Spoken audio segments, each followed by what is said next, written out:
Though conversant with most Aboriginal types, I could not conjecture their nationality.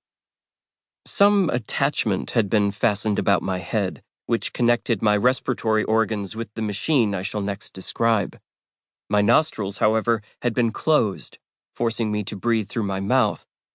Foreshortened by the obliquity of my line of vision, I beheld two tubes, similar to small hosing, but of different composition, which emerged from my mouth and went off at an acute angle from each other. The first came to an abrupt termination and lay on the floor beside me. The second traversed the floor in numerous coils, connecting with the apparatus I have promised to describe. In the days before my life had become tangential, I had dabbled not a little in science, and conversant with the appurtenances and general paraphernalia of the laboratory, I appreciated the machine I now beheld. It was composed chiefly of glass, the construction being of that crude sort which is employed for experimentative purposes. A vessel of water was surrounded by an air chamber, to which was fixed a vertical tube surmounted by a globe. In the center of this was a vacuum gauge. The water in the tube moved upwards and downwards, creating alternate inhalations and exhalations, which were in turn communicated to me through the hose.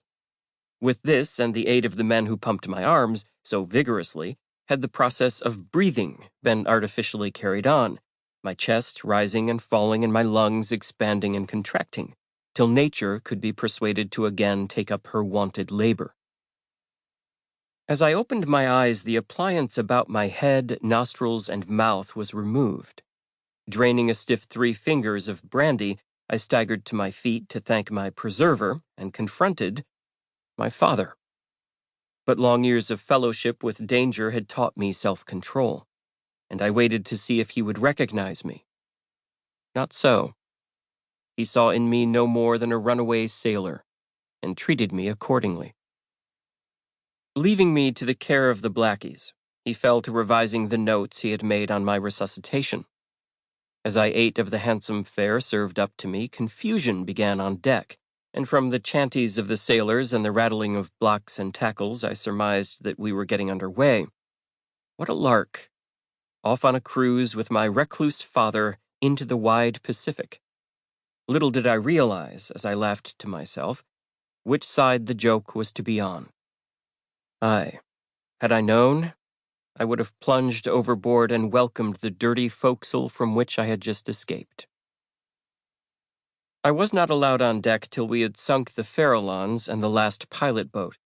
I appreciated this forethought on the part of my father and made it a point to thank him heartily in my bluff seaman's manner.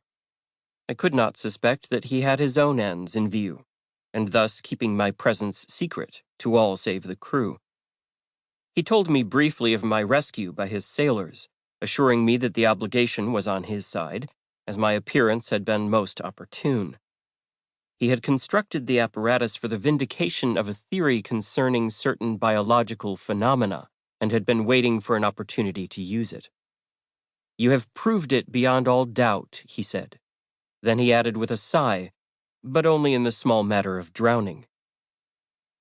But to take a reef in my yarn, he offered me an advance of £2 on my previous wages to sail with him, and this I considered handsome, for he really did not need me. Contrary to my expectations, I did not join the sailors' mess forward, being assigned to a comfortable stateroom and eating at the captain's table. He had perceived that I was no common sailor, and I resolved to take this chance for reinstating myself in his good graces. I wove a fictitious past to account for my education and present position, and did my best to come in touch with him. I was not long in disclosing a predilection for scientific pursuits, nor he in appreciating my aptitude. I became his assistant, with a corresponding increase in wages, and before long, as he grew confidential and expounded his theories, I was as enthusiastic as himself.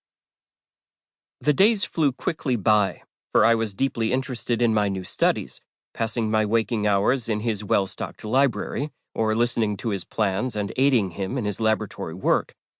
But we were forced to forego many enticing experiments, a rolling ship not being exactly the proper place for delicate or intricate work. He promised me, however, many